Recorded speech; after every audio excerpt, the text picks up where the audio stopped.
ክብደት ለመቀነስ ሳይሆን ኃጢአት ለማስወገድ እንጽኑ። ቦርጭ ለማጥፋት ሳይሆን ዘረኝነት ለማጥፋት እንጽኑ። ጎጠኝነት ለማጥፋት፣ ሐሜት ለማጥፋት፣ ዝሙት ለማጥፋት፣ መዳራትን ለማጥፋት፣ ቡድንተኝነትን ለማጥፋት፣ ስስትን ለማጥፋት፣ ምቀኝነትን ለማጥፋት እንጽኑ። እነዚህ ቁስሎች ከኛ ካልተወገዱ ምን ዋጋ? ለባልንጀሮቻችን ነው መጾም ያለብን። ሱባኤያችን ለባልንጀሮቻችን። የወደቀ ወንድሙ እንዲነሳ ሱባኤ የሚገባ ማን ነው? በአሁን በዚህ ዘመን የታመመች እህቱ እንድትድንለት፣ በመንፈስ ጭንቀት የሚሰቃዩ ወገኖች እንዲድኑ፣ ተንኮልና ክፋት እስር ቤት የወረወራቸው ሰዎች ፍትህ አግኝተው እንዲወጡ ማን ነው የሚጸልይ ከኛ መካከል? እንዲህ አይነት ዘር እየተገፋ ነው። እንዲህ አይነት ዘር እርሻ ላይ ከተዘራን ቆየን።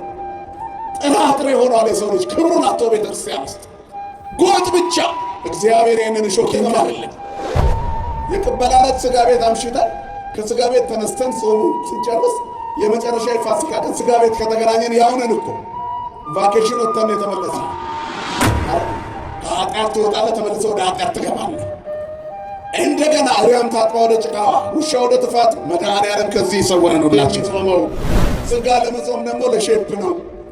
አሁን ምን ሆኗል መሰላችሁ? በዓለም ላይ ምግብ አለመብላት ጤንነት እየሆነ መጥቷል። ግን ምግብ የተረፋቸው ሀገር ላይ ፈት ብሎ ያስቸገሩ ሰዎች ነው። እንደተራጋጡ ፈረስ ስለበሉ ብቻ ምድር እያዘልኛ ነው። ሰማይ ካልባጠጥኩ ያው የሃይማኖቱን መሪ፣ የመንግስቱን መሪ፣ የቡድኑን መሪ፣ የፓርቲውን መሪ፣ የብሔርን መሪ ካሉ ሰዎች አሉ። እግዚአብሔር ያስተነፍሳል። ስሙ የተመሰገነ ይሁን። ቢጎበኛን እንኳን በእኔ ትግል ነው የምንለው። እግዚአብሔር ሰምቶን ነው አንልም። የሥጋ ትግላችን 99%። አሜን አሜን 1%። ኧረ ሙሉ ስጡት ለእግዚአብሔር። አሁን እኮ ቤተክርስቲያኗን የሚያውቁት እነዚህ ናቸው።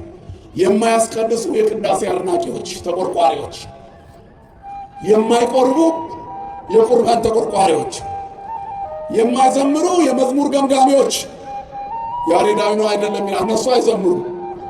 ንዋያተ ቅድሳት ሲቆጥሩ ይውላሉ። እነሱ የሰይጣን ልብስ ከሆኑ ቆይተዋል።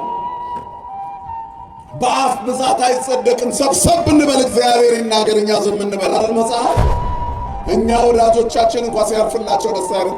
በምቀኝነት መንፈስ ውስጥ ሆነን መጾም የለብንም።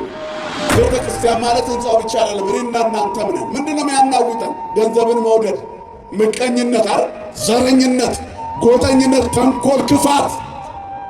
ችግሮቻችን በሙሉ የምድር ነው። እግዚአብሔር የባረከን የሚመስለን ገንዘብ ስላለም ዝንቱ ዘመን እየወፅን በለጾሙ በጸሎት ይልባል። እንዲህ ያለው ወገን የሚፈታተንን የምታስወግድበት ሱባኤ ነው፣ ጾም ነው፣ ጸሎት። የክርስቶስ ሆኖ ዘረኛ መሆን አያምርም። የክርስቶስ ሆኖ ምቀኛ መሆን አያምርም። የክርስቶስ ሆኖ ሐሜተኛ መሆን አያምርም። የክርስቶስ ሆኖ ተሳዳቢ የለም ነው። ከሰባኪነት ወደ ዘረኝነት ቁልቁል የወረድነው ለምንድን ነው? ከቀዳሽነት ወደ ጥንቆላ የወረድነው ለምንድን ነው? ቆብ አድርገን ምቀኛና ክፉ ዘማና አስቸጋሪ የሆነው ለምንድን ነው? እየሰበክን ወንጀለኞች የሆነው ለምንድን ነው? እያስቀደስን ለእውነት መታዘዝ ያቃተን ለምንድን ነው? በቡድን ተደራጅተን ቤተ ክርስቲያኗን ክፍልፍል ያደረገ ሕይወት የምንኖረው ለምንድን ነው? ሥጋ ወደሙ እየተቀበልን የዓለም ባሪያዎች የሆነው ለምንድን ነው? እኛ ያቃተን ለምንድን ነው? ለጥያቄዎቻችን መልስ ያጣነው ለምንድን? እኛ ለምንድን ነው ያቃተን? ለምንድን ነው ያቃተን? የሰማይን መስኮት ከፍተ በጸሎታችን ዝናብ የሚያወርዱ አባቶች በነበሩበት ዘመን የእነሱ ልጆች ሆነን እኛ ለምን አቃተን? በአህያ መንጋጋ ሺውን የጣለ ጻድቅ እግዚአብሔርን ይዞ ነው ብለን እየተሰበክን እኛ ምን ነው አንድ መጣል አቃተን? እኛ ልናስለቅቀው ያልቻልነው ለምንድን ነው? የሀገራችንን ችግር 365 ቀን እየቀደስን ማስለቀቅ ያቃተን ለምንድን ነው? ሥጋ ወደሙ በየቀኑ እየተፈተተባት ሀገሪቱ ሰላም ያጣችው ለምንድን ነው? በአራቱም አቅጣጫ በምድር መጓዝ ፍርሃት የሆነብን ለምንድን ነው? ሰባኪዎቹ በስብከታችን ብዙ ተናግረን ፍሬ ማፍራት ያቃተን ለምንድን ነው? ካህናቱ ቀድሰን የምናቆርበውን ቁርባን እኛ መኖር ያቃተን ለምንድን ነው? ከአባቶች የተቀበልነውን መነኮሳቱ የእንጦንስን አክሊል በትክክል ይዘነው ከነቀፌታ የራቀ ሕይወት መኖር ያቃተን ለምንድን ነው ብለሽ ታውቂያለሽ? እቺን ዳገት አሳልፈኝና በቤትህ ክትት ብዬ እኖራለሁ። ይህንን የመከራ ጨለማ ሕይወት አንጋልኝና ከቤትህ አልጠፋም። ብዙዎቻችን ይህን ስለተስለናል፣ ግን አንፈጽመው። እንደው እግዚአብሔር ትልቅ ቢያደርገኝ ሥራ ቢሰጠኝ ከቤቱ አልወጣም። ሰጥቶን ግን ቢዚ ሆንኩ ብለን እንቀራለን።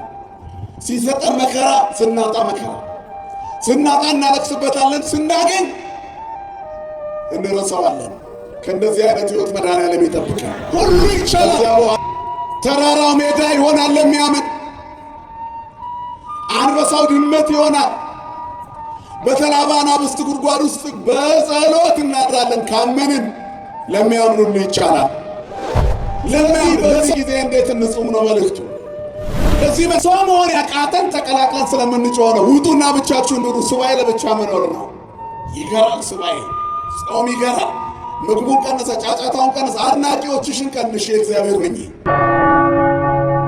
እንደ እግዚአብሔር መልካም ፈቃድ የምንነጋገርበት የትምህርታችን ርዕስ ዝንቱ ዘመድ ኢይወጽእ እንበለ ጾም ወደ ጸሎት የሚል ይሆናል። እንደዚህ ያለው ወገን በጾምና በጸሎት ካልሆነ አይወጣም። የማርቆስ ወንጌል ምዕራፍ 9 ቁጥር 29 ላይ የምናገኘው ኃይለ ቃል የእግዚአብሔር ፈቃዱ ሆኖ ከጥቂት ከአንድ ከሁለት ቀናት በኋላ ታላቁን ጾም እንቀበላለን። ነገ ብቻ ነው የምንውል። ከነገ ወዲያ ወይንም ነገውኑ ማታ እንገባለን። ሱባኤ የምንገባው ወደ ሱባኤ ተመላልሰን የምናስቀድስ ደግሞ በተመላላሽ ሱባኤ እንገባለን። እግዚአብሔር ሱባኤያችንን በሰላም ያስፈጽምልን። የዚህ ሱባኤ ትልቁ ዓላማና ዋናው ተልእኮ እመቤታችንን ለማግኘት ነው። የጉባኤውን ታሪክ ወይንም የሱባኤውን ታሪክ ስናጠና ሐዋርያት እመቤታችንን ለማግኘት የለፉትን ልፋት ነው የምናየው። ምን ያህል እንደደከሙ፣ ምን ያህል እንደተጉ፣ ምን ያህል እንደናፈቁ የእግዚአብሔርን እናት የክርስቶስን እናት የአምላካችንን እናት ከሞተች በኋላ በክብር እንድናሳርፋት እባክህን ስጠን፣ በረከቷ ከኛ አይራቅ ብለው የተማጸኑበት የጸለዩበትና እመቤታችንን ያገኙበት። ከዚህ በኋላ በየዓመቱ ጾመ ፍልሰታ በእመቤታችን ተሰየመ። ወርሃ ፍልሰታ ማለት ፍልሰታ ፈለሰ ተዘዋወረ ከሚል ቃል ይወጣል። የግዕዝ ቃል ነው። እመቤታችን ከዚህ ዓለም ወደዛኛው ዓለም የተዘዋወረችበት፣ ተነስታ ያረገችበት፣ ትንሣኤዋ እንደ ልጇ ትንሣኤ በሦስተኛው ቀን የተከናወነበት፣ ከመትንሣኤ ወልዳ እንደ ልጇ ትንሣኤ የሆነበት የከበረበት እና የሱባኤ ዋዜማ ላይ እንገኛለን። ነገ ብዙ አይቆጠርም ማለት ነገ መግቢያ ነው። በቀጥታ ሁሉም ጓዙን ይዞ ገብቷል። በተለይ በየሀገሩ ሱባኤ ለመግባት ጉዞ የሚያደርጉ ሰዎች ዛሬ መጨረሻ ቀናቸው ነው። ስለዚህ የነገው ቀን መሰናዶ ነው። ለከነገ ወዲያ ሌሊት ለማደር ቀን አረፍ ብለው ማታውኑ ቤተክርስቲያን ገብተው ሰዓታት የሚቆሙበት ሐዋርያት ትምጣልን ብለው የጸለዩትን ጸሎት አባቶቻችን ደግሞ በቅዱሱ በጻድቁ አባት በአባ ጊዮርጊስ ዘጋስጫ ድርሰት ንኢ የሚሉበት እመቤታችንን የሚወዱ ሁሉ ሰዓታት ቆሙ የሚያድሩበት እንክርዳዱ ከስንዴው የሚለይበት የእግዚአብሔር የሆነና የዓለም የሆነ የሚለይበት ጊዜ ይቺ ጊዜ ናት። ይገርማችኋል። ፍጹም ተመስጦ የራስ ጊዜ ዝምታና ጸጥታ የሚፈለግበት ወቅት ነው። ታዲያ በዚህ ጊዜ ከፍተኛ የሆነ በረከት ለማግኘት የምንተካበት ነው። በእውነት የእመቤታችን በረከት በሁላችን ላይ ይደረብን። ታሪኩ እንግዲህ በዓሉ ሲጀመር ስለሚሰበክ በጥልቅ አንናገርም። ጥር 21 እመቤታችን ሞተች፣ ነሐሴ 16 አረገች፣ ነሐሴ 14 ተቀበረች። ጥር 21 እመቤታችን ከሞተች በኋላ ያልተቀበረችው አይሁድ በቅናት አስከሬኗን እናቃጥላለን ብለው ስለተጓዙ ነው። ከነሱ መካከል ደፋር የሆነ ታውፋንያ የሚባል ሰው የእመቤታችንን አስከሬን የተኛችበትን አጎበር ይዞ ለመግፋት ሲሞክር የእግዚአብሔር መልአክ ከሰማይ ወርዶ እጁን ቆረጠው ይላል ታሪኩ። ይሄ ዓለም ሁሉ የሚቀበለው ታሪክ ነው። ታውፋንያ አለቀሰ። የአይሁዳውያን ወታደር አይሁዳዊ እምነት ያለው ለክርስቶስ ጥላቻ ያለው እጁ እስኪጎመድ ድረስ ወደ ኃጢአት የተደፋፈረ ዛሬም ብዙ ታውፋንያዎች አሉ፣ ቤተ ክርስቲያንን ለማቃጠል የሚሮጡ። እመቤታችንና ቤተ ክርስቲያን በትርጓሜ አንድ አይነት ነገር አላቸው። ቤተ ክርስቲያን የክርስቶስ ማደሪያ ናት። በእመቤታችን 9 ወር ከ5 ቀን ያደረው ጌታ በቤተ ክርስቲያን ለዘላለም አድሮ ይኖራል። ስለዚህ ቤተ ክርስቲያንና እመቤታችን አንድ ናቸው።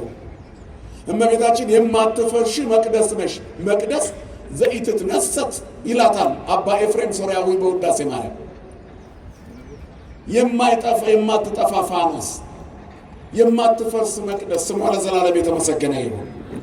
ስለዚህ እመቤታችንን የሚወዱ ሁሉ ፊታቸውን ወደ ቤተ ክርስቲያን የሚያዞሩበት ጊዜ፣ ታውፋንያዎች ደግሞ የሚቃጠሉበት ጊዜ አሁን ነው። ውስጣቸው ምንፍቅና የገነፈለ። በነገራችን ላይ ቤተ ክርስቲያን ከሁሉም ጊዜ በላይ በከፍተኛ ሁኔታ በተሐድሶ መናፍቃን እየተፈተነች ያለበት ሰዓት አሁን ነው።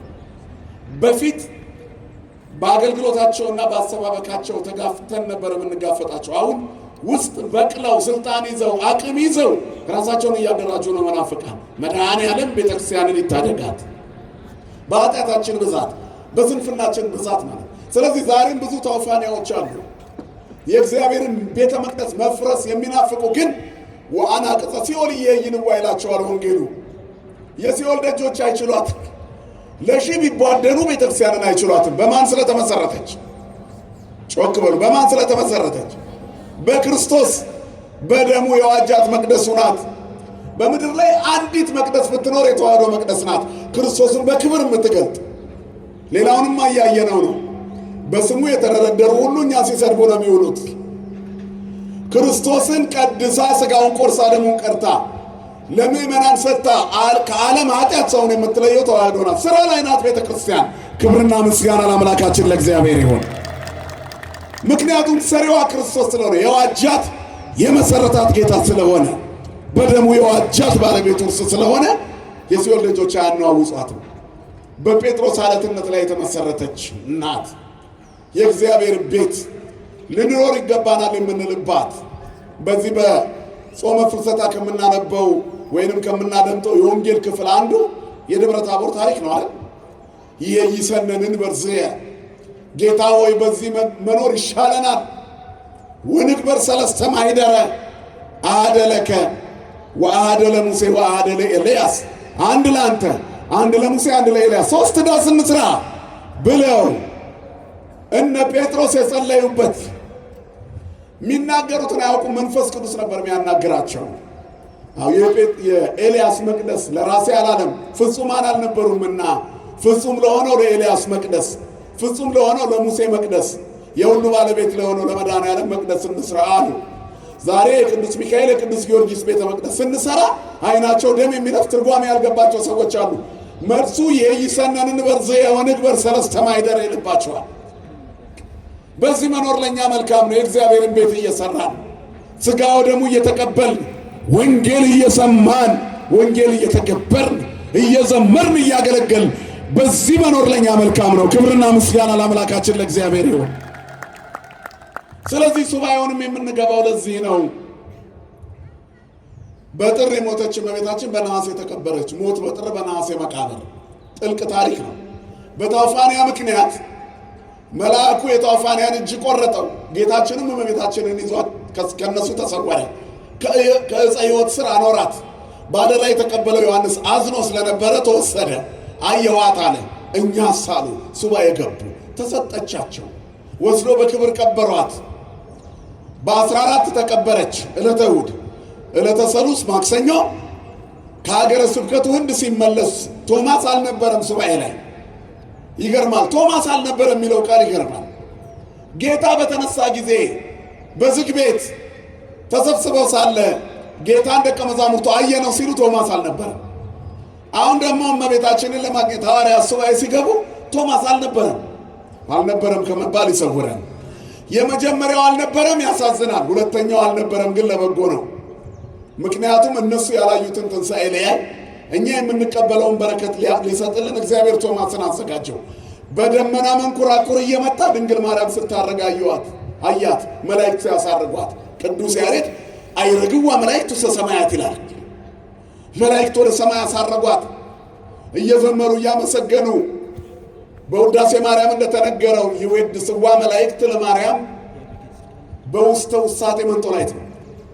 በተዘጋ መንጦላይት ውስጥ ሆነው የማትፈርሰዋን መቅደስ ክርስቶስ በማኅፀኗ የሚከትምባትን ቅዱሱን አምላክ የምትወልደውን እመቤት ያመሰግኗት ነበር። አዳስጣዋ እያሉ ለአንቺ ምስጋና ይገባሻል፣ በአንቺ መጥቶ አድሯል ይልና ደራሲው ምን ይላል? እንዴት ከድሃ ቤት አደረ፣ እንደ ምስኪን ከሰማያት ወርዶ የሷን ባህሪው አደረገ። ቁሳቁስ አይቶ የማይገባ ጌታ ለባለጸጎች ብቻ ቢሆን ኖሮ በከሰርን ነበር። ለሚበላኝ ሁሉ እንጀራ እኔ ነው አይደል ያለው? አነ ውእቱ ውስተ ሕይወት ዘወረደም ሰማያት፣ ከሰማይ የወረደ የሕይወት እንጀራ እኔ ነኝ። የሚበላኝ ሁሉ ዘበላ ሥጋዬ ወሰቴ ደሜ በሕይወት ዘላለም፣ ሥጋዬን የበላ ደሜን የጠጣ የዘላለም ሕይወት አለው ብሏል። የሕይወት እንጀራ ከሰማይ የወረደ ለሀብታምም ለድሃም ለባለስልጣንም ለተራ ሰው ለተማረም ለማይምም የወረደ ለሚያውቀውም ለማያውቀውም ለትልቁም ለትንሹም ለሕፃናትም ለአዋቂም ከሰማያት የወረደ የሕይወት እንጀራ ሁሉ በልተው የሚጠግቡት ሀብታም አግኝቶ ድሃ የማያጣው በባለጸጋ ቤት ብቻ ተገኝቶ በድሃ ቤት የማይጠፋው እንጀራ ክርስቶስ ነው። ክብርና ምስጋና ለስሙ ይሁን። በሁሉም ቤት የሚገኝ ሰማይ ዙፋኑ የሆነ ግን አብርሃም ቤት ገብቶ ቁርበት ላይ የተቀመጠ የሕይወት እንጀራ ክርስቶስ አንቺ ቤት እኮ ይገባል። አብርሃም ቤት ገብቶ መደብ ላይ ቁጭ አለ። በዘባነ ኪሩብ ተቀምጦ ዓለምን የሚገዛ አምላክ ምሉ በኩሌ የሆነ አብርሃም ቤት ገብቶ ቁርበት ላይ ቁጭ አለ። ድንኳን ውስጥ ቁጭ አለ። መደብ ላይ ቁጭ አለ። ኪሩቤል መንበሩን የሚሸከሙለት ዛሬ እኛም ቤት ይመጣል። በሁላችን ቤት ይገባል። በክብር ከፍ ሊያደርገን ብሉኝ አለ። ለሁሉ የተሰጠ እንጀራ ጨው በዛበት አነሰው የማይባል ለሕፃናት ለአዋቂ ለሁሉ የሚታኘክ ምግብ ለሁሉ የሚበላ እንጀራ ማን ነው? ክርስቶስ። ድንግል የሰጠችን የሕይወት እንጀራ ድንግል ሆይ። ስለዚህ ኦ ማርያም አባ ሕርያቆስ ምንድን ነው ያለው? በእንተዝ ናፈቅረኪ ወነአብየኪ እስመ ወለድኪ ለነ መብልዐ ጽድቅ ዘበአማን ወስተ ሕይወት ዘበአማን። ድንግል ሆይ ስለዚህ እንወድሻለን፣ ከፍ ከፍም እናደርግሻለን። የሚበላውን የሕይወት እንጀራ የሚበላውን የሕይወት መጠጥ ሰጠችን። ለማን? ለሀብታሞች ብቻ አይደለም፣ ለድሆችም ጭምር። ለባለስልጣኖች ብቻ አይደለም፣ ለተራዎቹም ሰዎች ጭምር። ለምሁራን ብቻ አይደለም፣ ለገበሬውም ለእኔ ቢጤውም ጭምር። ላላቸው ብቻ ለሌለውም ጭምር። በገንዘብ አይደለም፣ በነፃ። ለምን ተሰጠ? ለሕይወት። ያልበላው አይኖርም፣ የበላው ይኖራል። እውነተኛ እንጀራ ለሁሉም ይጣፍጥ። ክብርና ምስጋና ለስሙ ይሁን። የሕይወት እንጀራ ህብስተ ሕይወት ለዘይበልዑ የተባለው ክርስቶስ እኮ ነው። ክርስቶስ ኢየሱስ ሲጠሩት ስሙ ጣፋጭ ነው ይልና ለሚበሉት የሕይወት እንጀራ ነው፣ ለሚጠጡት ጽዋ መድኃኒት ነው፣ የመድኃኒት ጽዋ ነው። ለሁሉ የተሰጠ እንጀራ ለሁሉ የቀረበ። ይህን የወለደችው ድንግል ነች። እፎ ቤተ ነዳ ያደረ፣ እንዴት ከድሃ ቤት አደረ? መላእክቱ የሚያመሰግኗት ድንግል ለከድሃ ናት። ያዕቆብ ዘስሩግ በቅዳሴ ምስቲት ወለቶሙ ለነዳያን ጾረተከ ገሊላዊት አቀፈተከ ነፍሳ ቀደስከ ወስጋሃ አንጻይከ ወአጽናይከ ወይደንገጸት ብከ። አንዲት የድሃ ልጅ ትንሽ ብላቴና አቀፈች፣ ገሊላዊቷ ተሸከመች። ነፍሷን ቀደስካት፣ ስጋዋን አነጻሃት፣ አጸናት፣ አልደነገጠችብህም። ምስቲት ወለቶ የድሃ ልጅ የ14 ዓመት ብላቴና እንድታቅፈው ፈቀደ። ሰማይና ምድር የማይወስኑት በጠባብ ማኅፀኗ በትንሽዬ ብላቴና ማኅፀን ውስጥ ሰማይን ያለ ምሰሶ መሬትን ያለ ካስማ የዘረጋ ዓለምን በመሃል እጁ የያዘ እግዚአብሔር ከተመ። ድንግልን ፍለጋ ነው ሱባኤ የገባ ነው። ክብርና ምስጋና ለአምላካችን ለእግዚአብሔር ይሁን። ስለዚህ ከፊታችን ያለው ጾም ትልቅ የበረከት ጾም ነው። ሱባኤ ነው። 2 ሱባኤ ነች እኮ 14 15 መሻገሪያ የሐዋርያት ስብሰባ የሚታሰብበት 16 ፍልሰታ ለማርያም ትንሣኤዋን የምናከብርበት ለዚያ ክብር ያብቃን መድኃኔዓለም። ስለዚህ በዚህ ጊዜ እንዴት እንጹም ነው መልእክቱ። ለዚህ መነሻ የሚሆን የሉቃስ ወንጌል ምዕራፍ 9 ላይ ያለ አንድ ታሪክ መነሻ ይሆነናል። የዲዳ ጋኔን የሚያሰቃይበት አንድ ልጅ አባቱ መጥቶ ወደ ክርስቶስ ይለምንለታል። ጌታ ሆይ ልጄን የዲዳ መንፈስ እየያዘ ያሰቃየዋል። እናም ወደ ደቀ መዛሙርት አመጣሁት፣ ነገር ግን አልቻሉም አለው ይላል። ዲዳ መንፈስ ያደረበት ልጄን አምጥቼልሃለሁ። በያዘው ጊዜ ይጥለዋል፣ አረፋ ይደፍቀዋል፣ ሰውነቱ ኩምትርትር ብሎ ይደርቃል። አንድ ቀን ይሞትብኛል ብዬ እፈራለሁ። ውሃ ውስጥ ይገባብኝ ይሆን? እሳት ውስጥ ይወድቅብኝ ይሆን እላለሁ። አንዴ ሳዳር አንዴ ዋዳር አገኘዋለሁ። በቁሜ ሞቻለሁ። የወላድ መከራው ብዙ ነው።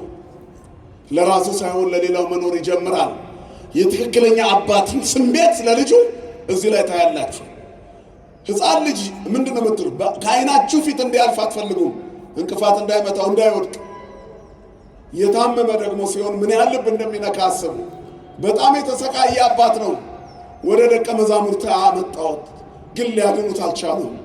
ክርስቶስ በደቀ መዛሙርቱ ተቆጣ ይላል።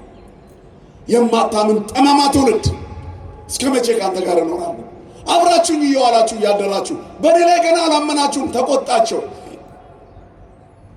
እንዴት ይህን ልታደርጉ አልቻላችሁም? አምጡት ወደ እኔ አለ። ልጁንም ይዘውለት አመጡ። አባትየውም አቀረበው። ወዲያው ጌታችንን ሲያይ ጋኔኑ ልጁን አንቆ ሊገለው ፈለገ። ሰውነቱ ኩምትር አለ፣ አረፋ ደፈቀ፣ ተንፈራፈረ። ከቦ የነበረው ሕዝብ ተበተነ ደንግጦ። ድርቅ ብሎ እንደሞተ ሲሆን ጌታ ሆይ ቢቻልህ አድንልኝ ብሎ ጮኸ አባትየው። ልጁ ከእጁ ሲያመልጠው በዓይኑ ታየው የወለደ አንጀት። ጌታ ሆይ ቢቻልህ አድንልኝ። ለምን ቢቻልህ አልክ? ለሚያምን ሁሉ ይቻላል። ኩሉ ይትካል ለዘያምን። ለሚያምን ንገሩኝ እስቲ ባካችሁ። ለእግዚአብሔር ሲሆን አትቆልፉት አፋችሁ። ለሚያምን ጮክ በሉ። ለሚያምን ሁሉ ይቻላል። ተራራው ሜዳ ይሆናል ለሚያምን። አንበሳው ድመት ይሆናል። በተራባ አናብስት ጉድጓድ ውስጥ በጸሎት እናድራለን ካመንን። ለሚያምን ሁሉ ይቻላል።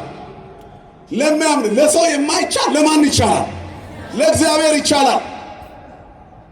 እግዚአብሔር የሚሳነው ነገር የለም እያሉ እያመኑ ምን ያስጨንቃቸዋል? አማኞች ክርስቲያኖች ለእግዚአብሔር የሚስማ አልቦ ነገር ዘይሳነው ለእግዚአብሔር ምንም የሚሳነው ነገር እግዚአብሔር ሁሉን ማድረግ ይችላል። ኩሉ ይትካል ለዘያምን።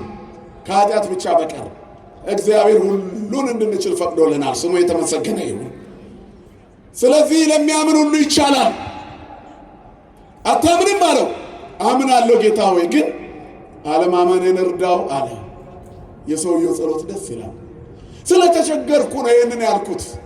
የወለደ አንጀት ሆኖብኝ ነው ይህን ያልኩት። ልጄ በዛው የሚቀርብኝ መስሎኝ ነው ይህን ቃል ያወጣሁት።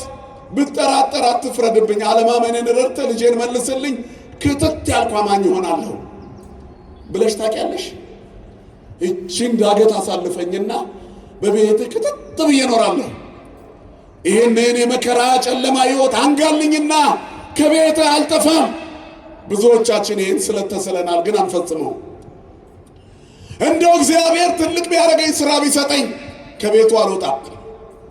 ሰጥቶን ግን ቢዚ ሆንኩ ብለን እንቀራለን። ሲሰጠን መከራ፣ ስናጣ መከራ፣ ስናጣ እናለቅስበታለን፣ ስናገኝ እንረሳዋለን። ከእንደዚህ አይነት ሕይወት መድኃኔዓለም ይጠብቀን። ከዚያ በኋላ ይላል ወንጌሉ ደስ ይላል። ቢቻልህ ትላለህ፣ ለሚያምኑልህ ይቻላል አለው። ወዲያውም የብላቴናው አባት ጮኸ፣ አምናለሁ፣ አለማመኔን እርዳው አለው። ኢየሱስም ሕዝቡ እንደገና ሲራወጥ አይቶ ርኩሱን መንፈስ ገሰጸና አንተ ዲዳ ደንቆሮም መንፈስ እኔ አዝሃለሁ፣ ከዚህ ልጅ ውጣ፣ ተመልሰህ አትግባ አለው ይላል። ክብርና ምስጋና ለአምላካችን ይሁን። እንዳትመለስ አያችሁ፣ ያለ ቢሮክራሲያዊ አሰራር ሕመምን ከነሰንኮፉ እንዳይመለስ ነቅሎ ማስወገድ የሚችል ማን ብቻ ነው ወገኖቼ? ክርስቶስ ብቻ፣ እግዚአብሔር ብቻ። ለሰው የማይቻል ለእግዚአብሔር ይቻላል። ኩሉ ይትካል ለዘያምን። እንዳትመለስ አለው። ሐኪም ከፈወሰን በኋላ በሽታውን እንዳትመለስ ብሎ አይገስጸውም። እንዳይመለስብህ መድኃኒትህን በትክክል ውሰድ፣ ቼክአፕ አለብህ፣ ተመላለስ፣ ይህንን ምግብ ብላ፣ እንዲህ አይነት አለባበስ ልበስ አይደል፣ እንዲህ አይነት አዋዋል ይህንን ተው፣ ይህን አንጣሌና ምንም ጌታ አላለም። አንተ ርኩስ መንፈስ ውጣ! አንተ ልጁን ባለደዌ ያደረግከው የደዌ መንፈስ ውጣ! እንዳትገባ መድኃኔዓለም የረበሸንን ሁሉ ይገስጽልን ወገኖች። ገሰጸው፣ ወዲያውኑ ይላል ዳነ። ብዙዎችም ሞተ እስኪሉ ድረስ ሙት ሆኖ ነበር። ኢየሱስ ግን እጁን ይዞ አስነሳው። ከዚያ አቆመው፣ ቆመም።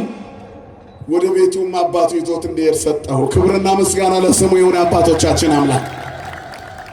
ወደ ቤትም ከገቡ በኋላ ደቀ መዛሙርቱ ተቃጠሉ። አምላካቸው አዝኖባቸዋል። ተስፋ የቆረጠባቸው ሁሉ መሰላቸው። ለምንድን ነው ግን እኛ ይህንን ጋኔን ማስለቀቅ ያቃተን? እንዲህ ያለውን ሰይጣን ለማስለቀቅ ትጥቅ ያስፈልጋል። ዝንቱ ዘመድ እየወፅን በለጾም በጸሎት። እንዲህ ያለው የሰይጣን ወገን በጾምና በጸሎት ካልሆነ አይወጣም። አያችሁ፣ ጾምና ጸሎት ከፍተኛውን በሽታ ለመንቀል ያስፈልጋል። ጾምና ጸሎት ህመምን ከነሰንኮፉ ነቅሎ ለማስወገድ ያስፈልጋል። ጾምና ጸሎት የችግሮችን ቋጠሮ ለመፍታት ያስፈልጋል። እንዲህ ያለው ወገን ከእምነትም ባሻገር መንፈሳዊ ሱታፌዎች ያስፈልጉታል። ጾምና ጸሎት ካልሆነ እንደዚህ እየወጣ የሚገባ ሰይጣንን ዳግመኛ እንዳይገባ ለማድረግ ይከብዳል። ስለዚህ ሕይወታችሁ በጾምና በጸሎት የተገነባ ይሆናል። የእኛ ጌታ ጾምና ጸሎት እግዚአብሔር የሰጠን ልዩ ስጦታ ነው። ከቅፉ እንዳንወጣ፣ የሰይጣን እንዳንሆን፣ ዲያብሎስ እንዳይጫወትብን መንቂያ ነው። የማንቂያ ደወል ነው ጾም። ሱባኤ የማንቂያ ደወል ነው። እንዲህ ያለው ወገን የሚለቀው በጾምና በጸሎት ነው። የፈለገ አማኞች ብትሆኑ፣ ተራራ ማፍለስ የምትችሉ ሃይማኖተኞች፣ እምነት ያላችሁ ብትሆኑ እንኳን እንዲህ ያለው ጠንካራ ክፉ ጋኔን በጾምና በጸሎት ነው የሚወጣው። ጾምና ጸሎት ጠንካራ ትጥቅ ነው። የዲያብሎስን ሽንገላ ትቃወሙ ዘንድ እንዲቻላችሁ የእግዚአብሔርን ዕቃና ጦር ሁሉ ልበሱ። መጋደላችን ከሥጋና ደም ጋር አይደለምና ከዚህ ዓለም መንፈስ ጋር አይደለም፣ ከክፋት መንፈሳውያን ሰራዊት ጋር ነው እንጂ። ስለዚህ ጸንታችሁ ቁሙ፣ ዲያብሎስን ተቃወሙት። ለዚህ ደግሞ ታጠቁ። ምንድነው ትጥቁ? ጾም፣ ጸሎት፣ ሱባኤ፣ ስግደት፣ ምጽዋት። ጾም ወሳኝ ነው። ሐዋርያት ለደረሰባቸው ፈተና ጾሙ። እኛስ ውስብስብ ችግሮች ቤታችን ውስጥ የሉ? የደቀ መዛሙርቱ ጥያቄ እኛ አይደለም? እኛ ለምን ይህን ጋኔን ማስወጣት አቃተን? ለምንድን ነው የሀገራችንን መከራ በጸሎታችን ማስወገድ ያቃተን? ሰባኪዎቹ በስብከታችን ብዙ ተናግረን ፍሬ ማፍራት ያቃተን ለምንድን ነው? ካህናቱ ቀድሰን የምናቆርበውን ቁርባን እኛ መኖር ያቃተን ለምንድን ነው?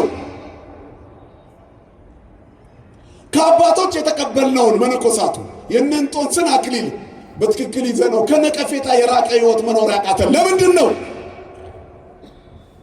ብላችሁ ታውቃላችሁ? ነጩን ቀሚስ ለብሰን አምሮብን የበዓል ቀን ቄጠማ ይዘን ወደ ቤት እንገባለን። እግዚአብሔርን ይዘን የምንገባው ለምንድን ነው? ሰላም ያጣነው ለምንድን ነው? መረጋጋት ያጣነው ለምንድን ነው? ለጥያቄዎቻችን መልስ ያጣነው ለምንድን? እኛ ለምንድን ነው ያቃተን? ለምንድን ነው ያቃተን? የሰማይን መስኮት ከፍተ በጸሎታችን ዝናብ የሚያወርዱ አባቶች በነበሩበት ዘመን የእነሱ ልጆች ሆነን እኛ ለምን አቃተን? በአህያ መንጋጋ ሺውን የጣለ ጻድቅ እግዚአብሔርን ይዞ ነው ብለን እየተሰበክን እኛ ምን ነው አንድ መጣል አቃተን? እኛ ልናስለቅቀው ያልቻልነው ለምንድን ነው? የሀገራችንን ችግር 365 ቀን እየቀደስን ማስለቀቅ ያቃተን ለምንድን ነው? ስጋው ደግሞ በየቀኑ እየተፈተተባት ሀገሪቱ ሰላም ያጣችው ለምንድን ነው? በአራቱም አቅጣጫ በምድር መጓዝ ፍርሃት የሆነብን ለምንድን ነው? ይህንን ማስቆም የሚያቅት ያልቻለ ሃይማኖት እንዴት ውስጣችን ኖረ? አባቶቻችን የማይቻለውን በጸሎት ይችላሉ። ተራራውን ሜዳ አድርገዋል። የነ ሰፋያ ሳይን ስምዖን ልጆች ነን። ተራራውን ነቅሎ ወደ ሌላ ቦታ ያደረገ እኛ ተራራ የሆነብንን አለመግባባት መፍታት ያቃተን ለምንድን ነው? ከሰባኪነት ወደ ዘረኝነት ቁልቁል የወረድነው ለምንድን ነው? ከቀዳሽነት ወደ ጥንቆላ ያወረድነው ለምንድን ነው? ቆብ አድርገን ምቀኛና ክፉ ዘማና አስቸጋሪ የሆነው ለምንድን ነው? እየሰበክን ወንጀለኞች የሆነው ለምንድን ነው? እያስቀደስን ለእውነት መታዘዝ ያቃተን ለምንድን ነው? በቡድን ተደራጅተን ቤተክርስቲያኗን ክፍልፍል ያደረገ ህይወት ምንኖረው ለምንድን ነው? ስጋ ወደሙ እየተቀበልን የዓለም ባሪያዎች የሆነው ለምንድን ነው? እኛ ያቃተን ለምንድን ነው? የአቡነ ተክለ ሃይማኖት ልጆች አይደለንም? ይመናል የገብረ መንፈስ ቅዱስ ልጆች አይደለንም? የቅዱስ ጳውሎስ ልጆች አይደለንም? የሰማዕቷ ቅድስት አርሴማ ልጆች አይደለንም? ምን ነው ጭንቀት አስቸገረን? እኛ ለምን አቃተን? ለምንድን ነው ያቃተን አሉ ሐዋርያት። ለምን አቃተኝ? ወይ የክርስቶስ ሰምራ ልጅ ሆኜ ለምን አቃተኝ ሰይጣንን ድል ማድረግ? የቅድስት አርሴማ ልጅ ሆኜ ለምን አቃተኝ? ዛሬ አርሴማ ናት። ቄጠማው ይጎዘጎዛል፣ ቡናው ይፈላል፣ ቤተክርስቲያን ሄደን ተሳልመን እንመጣለን። አርሴማ ግን እዚህ ውስጥ የለችም። ለምንድን ነው ያቃተን? ፍቅሯ ወደ ውስጣችን እንዳይገባ ለክርስቶስ የሆነ ህይወቷ የእኛን ህይወት መምራት ያቃተው ለምንድን ነው? ሙሉ የጉባኤ ልጆች መሆን ያቃተን ለምንድን ነው? ጀምረን መጨረስ ያቃተን ለምንድን ነው? ሰይጣን እየቀሰቀሰ እየጎተተ የሚያወጣን ለምንድን ነው? ለእግዚአብሔር ባልተመቻቸ ስፍራ ላይ እንድንቆም ያደረገን እግዚአብሔርን የማያውቁ የእግዚአብሔር ሰዎች የተባልነው ለምንድን ነው? አሁን ያለንበት ህይወት ይሄ ነው። የክርስቶስ ነን፣ ግን ስጋን ከነክፉ መሻቱ ጋር አልሰቀልንም። የክርስቶስ ሆኖ ዘረኛ መሆን አያምርም። የክርስቶስ ሆኖ ምቀኛ መሆን አያምርም። የክርስቶስ ሆኖ ሐሜተኛ መሆን አያምርም። የክርስቶስ ሆኖ ተሳዳቢ የለም። ዝንቱ ዘመድ ይወፅን በለጾሙ በጸሎት ይልባል። እንዲህ ያለው ወገን የሚፈታተንን የምታስወግድበት ሱባኤ ነው፣ ጾም ነው፣ ጸሎት ነው። የሐዋርያት ሱባኤ ያደርግልን መድኃኔዓለም። እንዴት ነው የተዘጋጀ ነው? እንዴት ልንጾም ተዘጋጅተናል? ነቢዩ ኢዩኤል እንደዚህ ይላል፣ ንፍሑ ቀርነ በጽዮን ቀድሱ ጾመ ወስብኩ ምህላ። በጽዮን መለከትን ንፉ፣ ጾምን ቀደሱ፣ ምህላውንም አውጁ ይላል። አሁን ፍልሰታ የአዋጅ ጾም ነው። የኢትዮጵያ ቤተክርስቲያን ከሰባቱ አጽዋማት የዓመቱ የመጨረሻ ጾሟ ይሄ ነው። ከዚህ በኋላ መስከረም ይጠባል። ከዚያ በኋላ እንጀምራለን። ሁሌም በጾመ ድኅነት ውስጥ አለን። ዓርብ ሮብ እንደቀጠለ ይቀጥላል ከበዓለ ሃምሳ በስተቀር። ስለዚህ በጀመርነው ቀን ስለምናስበው ተከታታይ የምንጾመው ትልቁ ጾም የመጨረሻው ጾመ ፍልሰታ ነው። የዘመነ ማርቆስ 2018 ጾማችን ሊገባ አንድ ቀን ቀርቶናል። ተዘጋጅታችኋል? እንዴት ነው የምታስቀድሱት? እንደተለመደው ነጠላ ለብሰው ቤተ መቅደሱን ሞልቶ እግዚኦ እግዚኦ ብሎ ደስ ሲል ፍልሰታ በቃ በእንቱን በሞመንቱ ኢንጆይ አድርገን ልንወጣ ነው? ትክክለኛ ጾም ልንጾም ነው ወይ? ለእግዚአብሔር በተመቻቸ ስፍራ ላይ ቆመን ነው መጾም ያለብን። ጾምን ቀድሱ፣ ጾምን ተግባራዊ ያድርጉት። እንዴት እንጹም? ፍልሰታና ወንድሞችና እህቶች፣ አባቶችና እናቶች እንዴት እንጹም?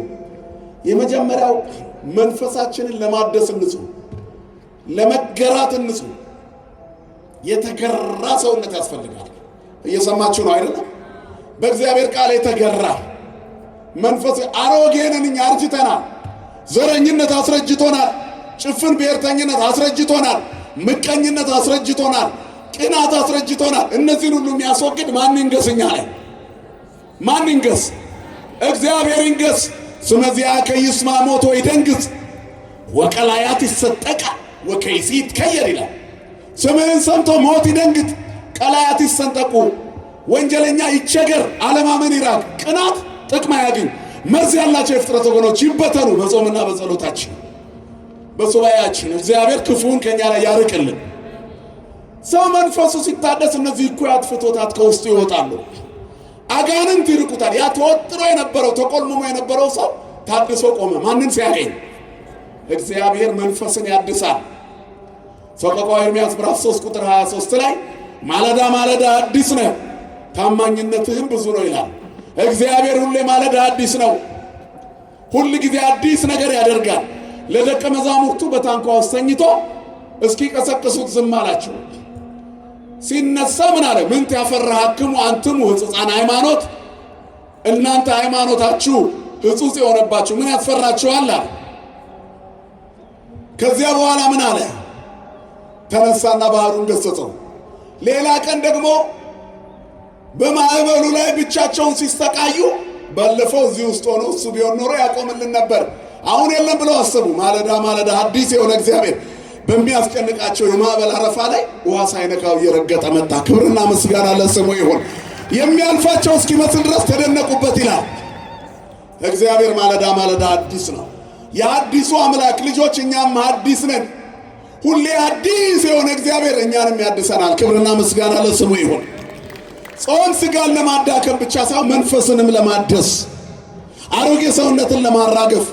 አሮጌ የሚለው ቃል ዓለማዊ ሐሳብን፣ ዓለምና ምኞቱን ለማስወገድ እግዚአብሔር ወደ ውስጣችን ሲገባ ዓለም ይወጣል ከውስጣችን። ዓለም ማለት ኃጢአት በሙሉ ነው። ይህን እንዳትረሱ። ክርስቲያን ማለት ከዚህ በፊት ብያቸዋለሁ፣ በባህር ላይ ያለ መርከብ ነው። መርከቧ የምትሰጥመው ውሃ ወደ ውስጧ ሲገባ ነው። ካልገባ አትሰጥም። ይሄ እንግዲህ በቤተክርስቲያናችን የትርጓሜ ስልት ባህሩ ዓለም ነው፣ መርከቧ ቤተክርስቲያን ናት። በዓለም ላይ ያለችው ቤተክርስቲያን ዓለማዊነት እንዳይውጣት በዓለት ላይ በክርስቶስ ላይ ተመስርታ ወንጌል ብቻ እየተናገረች መቆየት አለባት። ወደ ውስጧ ዓለምን ካስገባች ቤተክርስቲያን በማዕበል መናወጣው አይቀርም። ቤተክርስቲያን ማለት ሕንጻው ብቻ አይደለም፣ እኔና እናንተም ነን። ምንድነው የሚያናውጠን? ገንዘብን መውደድ፣ ምቀኝነት፣ ዘረኝነት፣ ጎጠኝነት፣ ተንኮል፣ ክፋት። ችግሮቻችን በሙሉ የምድር ነው። እግዚአብሔር የባረከን የሚመስለን ገንዘብ ስላገኘን ነው። ምንም ሳይኖር የሁሉ ባለቤት መሆንም ይቻላል ከማን ጋር ሲኮን። ስለዚህ መንፈሳችንን ለማደስ እንጹም። ነፍስን ለማጠንከር ነው መጾም ያለብን። ብቻውን ጾም ግብ አይሆንም። ወደ ግቡ የሚወስዱትን ተግባራት እንይዛለን። ሱባኤ አለ። ነፍሳችንን ቀድሳት። ሰው አድርገኝ፣ አለማመኔን እርዳው፣ በድካሜ ጊዜ አግዘኝ፣ ለብቻ አልችልም፣ እኔ ደካማ ነኝ፣ አቤቱ አንተ ኃይል ስጠኝ። ደቀ መዛሙርቱ ጌታ ሆይ እኛ እኮ ደካማ ነን፣ ጸሎት አስተምረን አሉት ጌታን። አንድ ጊዜ ጸሎትን አስተምረን፣ እንዴት እንጸልይ? አንተን ለማግኘት እንዴት እንጸልይ? አያችሁ፣ ጸሎት እንኳን ለመማር ጸሎት ያስፈልጋል። ለጸሎት ጸሎት ያስፈልጋል። እንዴት እንጸልይ? መጸለይ እንፈልጋለን አሉት። እግዚአብሔር ልቦና ይስጠን። ስለዚህ ስንጾም ነፍሳችንን ለማደስ መጾም አለ። ምን ማለት ነው? ከምኞት ጋር መጾም የለብንም። ጾሙን ሲገባ በደስታ እንቀበለው። ታላቁ እንግዳ ነው። ብፁዕ ቅዱስ አቡነ ሺኖዳ የግብፁ ያለፉት ፓትርያርክ በረከታቸው ይደረብን።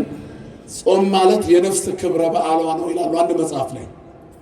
ነፍስ በጣም ደስ ብሏት ዘ ሴሌብሬሽን ኦፍ ሶል ይላል።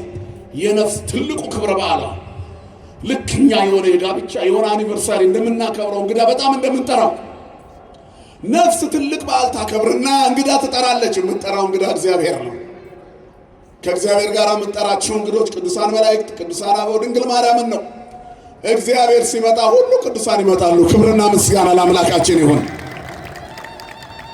ስለዚህ የነፍስ ክብረ በዓሏ ነው። ከምኞት ጋር መጾም የለብንም። ከኋላ የተጎትቶ የመጣ ነገር መኖር የለበትም ማለት ነው። በጣም መታጠብ አለበት። ንጹህ መሆን አለበት ሰውነታችን። አዲሱን ወንጌል በውስጣችን ለማስገባት አሮጌው ሕይወት መራገፍ አለበት። አሮጌ ሰውነት ለማስወገድ ንጹህ መንፈስን ለማደስ ማለት ይሄ ነው።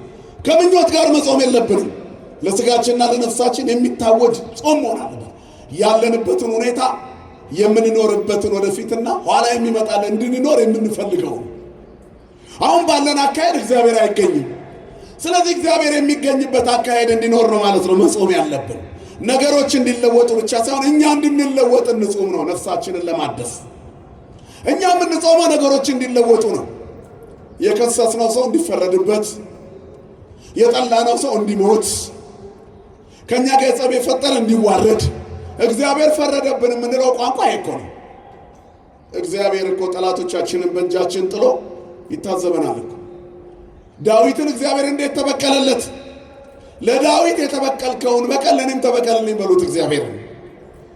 ሳኦል ሊገድለው ያሳድደዋል፣ ዳዊት በይቅርታ ይዘምርለታል። ሁል ጊዜ ሳኦል ርኩስ መንፈስ በመጣበት ጊዜ ዳዊት በገናውን እየደረደረ ርኩሳን መናፍስትን ያርቅለታል። መናፍስቱ ከሱ በራቁ ጊዜ ደስ እያለው የሚዘምርለት ዳዊት መሆኑን ሲያውቅ ይፈራል። ነገ ንጉሥ ሊሆን አይደል ይሄ ለምን አልገለውም ብሎ ከግንቡ ጋር ሊያጣብቀው ጦሩን ይወረውራል። የእግዚአብሔርን ዘይት ባናቱ ላይ በነቢዩ ሳሙኤል የተቀባው ዳዊት ግን ጦሩ መንገዱን እየሳተ ከግድግዳው ጋር ይላተም ነበር። ዳዊት በገናውን ይደረድር ነበር። የጠላት ቀስት እንዲሸራተት ልንጾም ያስፈልጋል። እግዚአብሔር የሚከላከልልን እንዲሆን ዳዊት ከሳኦል በሸሸ ምሽግ ውስጥ ሳኦል ወገቡን ሊፈትሽ መጥቶ የዳዊት ሰራዊት መካከል ሱሪውን አውልቆ ልብሱን አውልቆ ቁጭ አለ። መታጠቂያውን ፈቶ ቁጭ አለ። ይኸው ቁጭ ብሎላል፣ ግደለው አለው። የተፈጥሮ ግዴታውን ሊወጣ የተቀመጠ ሰው ምን ብዬ ገድላለሁ? እግዚአብሔር በእጄ ሰጥቶኛል፣ አልገድለውም አለ። ሄዶ የልብሱን ዘርፍ ቀስ ብሎ ቆርጦ አወጣው ይላል። ከወጣ በኋላ ዛሬ እግዚአብሔር በእጄ ጥሎ ነበር፣ እኔ ግን አልገደልኩልም። እስቲ ልብስህን ይኸው ዘርፉን አለ። ሲያየው ያት ጨርቋን እኔ ነኝ መጥቼ በመቀስቀስ ብዬ ዙሪያውን የቀደድኩት በሰይፍ የቆራረጥኩት እኔ ነኝ። ልብስህን ስለቀደድኩብህ ንጉሶ ይቅርታ ነው። ጠላት ቢራባ ብለው ቢጠማ ጠጣው ይላል አይደል መጽሐፍ።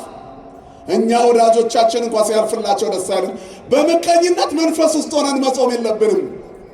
በታደሰ ሰብዕና በባልንጀራችን ከፍ ማለት በደስታ ለሱ የዘነበው ለእኔም ያካፋል በሚል እግዚአብሔርን በመናፈቅ ሕይወት ጥላቻ በሌለበት መንፈስ እንጹም። ያን ጊዜ የጥላቻ መንፈስ ከኛ ይለቃል፣ ካለበለዚያ አይለቅም። ዝንቱ ዘመን እየወስጥን በለጾም በጸሎት እንዲህ ያለው ወገን በጾምና በጸሎት ካልሆነ አይለቅም። የሚለቀው በጾምና በጸሎት ነው። ስለዚህ መንገድ የዘጋብን ነገር እንዲስተካከል መጸለይ አለብን። ያ ደግሞ የሚስተካከለው መንገድ የዘጋብን ውስጣችን ያለ ችግር ነው። መንገዱን የሚከፍተው የኛ ውስጥ ነው። ውስጣችን ንጹህ ከሆነ ሁሉ ንጹህ ይሆናል። ለንጹሃን ሁሉ ንጹህ ነው። እግዚአብሔር ሁላችንንም ንጹሃን ያድርገን። ቀጠሮ ይዘን አይደለም መጾም ያለብን ነው መንፈሳችን እንዲታደስ። ሱባኤ አቋርጠው ፍርድ ቤት ቀጠሮ ስላለብኝ ሄድኩ የሚሉ ሰዎች አሉ። ምን አድርገህ ነው? አይ እሱማ ነገሩ ቀላል ነው፣ እልህ ይዞኝ እንደው ልኩን ላሳየው ብዬ የሆነች ክስ ነበረችብኝ። ደርሼ ለቅዳሴ እንደምንም ደረስኩ። አስቀድሰ ሞታል። ምን ነው ብተውለት? ወለእመቦ ዘተሃየሰ ምስለ ቢጹ ይድግ ሎቱ። ከወንድሙ ጋር የተጣላ ቢኖር ይተውለት። የወንድምህን በደል ተው፣ የባልንጀራህን በደል ተው። ወለቢጽክሙ ኢትግበሩ አበሳሁ። የባልንጀሮቻችሁን በደል አታስቡ። በይቅርታ መንፈስ እቺን ነገር ስወጣ አደርጋታለሁ ያል ከምኞት ጋር ምትጾም ከሆነ ጥቅም የለው።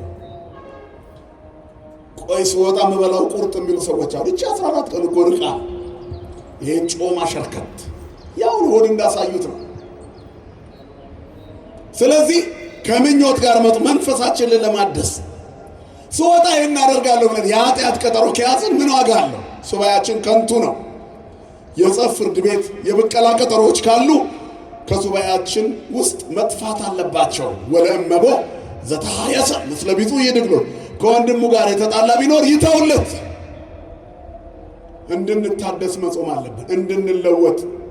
ሁለተኛው ለባልንጀሮቻችን ነው መጾም ያለብን። ሱባኤያችን ለባልንጀሮቻችን። የወደቀ ወንድሙ እንዲነሳ ሱባኤ የሚገባ ማን ነው? በአሁን በዚህ ዘመን የታመመች እህቱ እንድትድንለት፣ በመንፈስ ጭንቀት የሚሰቃዩ ወገኖች እንዲድኑ፣ ተንኮልና ክፋት እስር ቤት የወረወራቸው ሰዎች ፍትህ አግኝተው እንዲወጡ ማን ነው የሚጸልይ ከኛ መካከል? እከሌ እኮ ፍትህ ተዛብቶበት ታሰረ። የታለ ፍትህ በዚህ ዘመን? አምጣው እንጂ ፍትሁን አንተ በጸሎት። እውነት ነው በምድር ላይ ፍትህ የለም። አፈጮሌው ነው የሚያሸንፈው። እውነት ነው። ግን በጸሎት ያን አፍ መቆለፍ ያቅተናል። ምክንያቱም የሚያስለፈልፈውና እያሸነፈ ያለውን ጋኔን ማስወጣት እንችላለን። በምንና በምን አለ? እንደምን አመሻችሁ። ጮክ በሉ። በምንና በምን አለ? በጾምና ዝንቱ ዘመድ ይወጽእ እንበለ ጾም በጸሎት። እንዲህ አይነት ችግር በጾምና በጸሎት ካልሆነ አይወጣም። ወንድምህ ላይ ያለው ደዌ በጾምና በጸሎት ካልሆነ አይወጣም። መለያየት በጾምና በጸሎት ካልሆነ አይወጣም። ከኃጢአት እስራት ለመላቀቅ ጾምና ጸሎት ያስፈልጋል። ዘረኝነት ትልቅ ጋኔን ሆኖ እየረበሻት ነው ሀገራችንን። በጾምና በጸሎት ካልሆነ አይወጣም። ቤተ ክርስቲያናችንንም ያወቃት ጎጥ ነው። ፌስቡኩን አላያችሁ? የሆነ የአባከሌን ቡድን ይሳደባል። አባከሌ ያገሩ ሰው ስለሆነ ነው እንጂ ለቤተክርስቲያን አስበው አይደለም። አሁንም አፈጥጥ ብሎ መጥቷል እኮ እንዲህ አይነት ዘር እየተገፋ ነው። እንዲህ አይነት ዘር እርሻ ላይ ከተዘራን ቆየን። ጥራጥሬ ሆኗል የሰው ልጅ ክብሩን አጥቶ ቤተክርስቲያን ውስጥ ጎጥ ብቻ። እግዚአብሔር ይህንን እሾክ ይንቀልልን። ስለዚህ የዘረኝነት መንፈስ ያጠቃቸው ሰዎች እንዲድኑ እንጸልይ። እንዲህ አይነት ደዌ በጾምና በጸሎት ይለቃል። የጉበኝነት ደዌ ከወገኖቻችን ላይ እንዲነቀል እንጸልይ። የፍትህ ማጣት ደዌ ከሀገራችን እንዲነቀል እንጸልይ። ለወንድሞቻችን እንጸልይ። ወለብጽሕክሙ ኢትግበሩ አመፃሆሙ፣ የባልንጀሮቻችሁን በደል አታስቡ፣ ጸልዩላቸው። ጸልዩ። ዲያቆኑ መጨረሻ ላይ ምን ይላል? ጽዋውን ይዞ ሲወጣ ቅዳሴ ላይ ጸልዩ በእንቲአነ ወበእንተ ኩሎሙ ክርስቲያን፣ ስለኛና ስለ ክርስቲያኖች ሁሉ ጸልዩ። እናንተን እኮ ነው የሚለው ዲያቆኑ።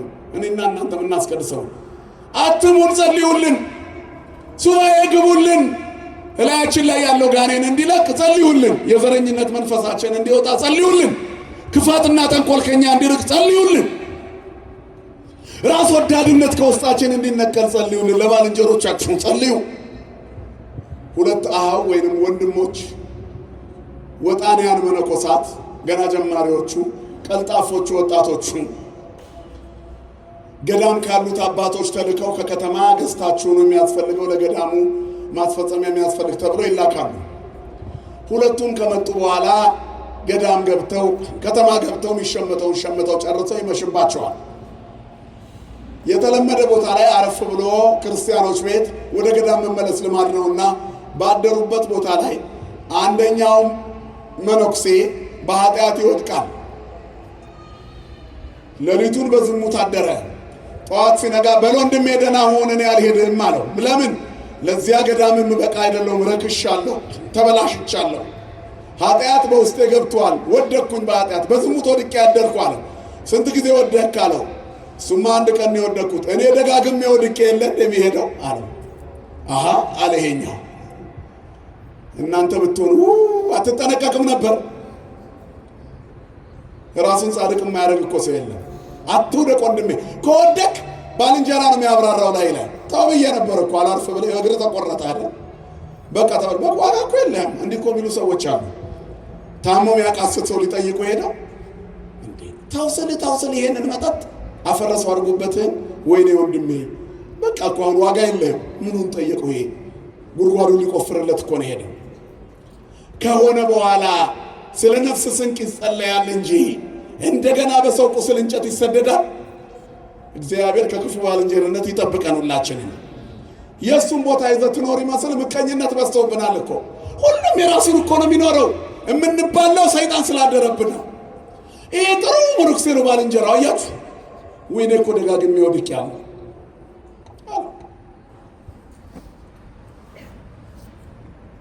ከዚያ በኋላ እንደዚህ ታዲያ ምን እናድርግ? ወደ ገዳማችን እንመለስ። እዚያው ገዳም እኮ እያለን የመነኩሴ ትልቁ ጥቃቱ ከተማ ሲወጣ የሚያያቸውን ነገሮች ሁሉ ከማሩት ይወድቃል፣ ራሱን መግዛት ካልቻለ።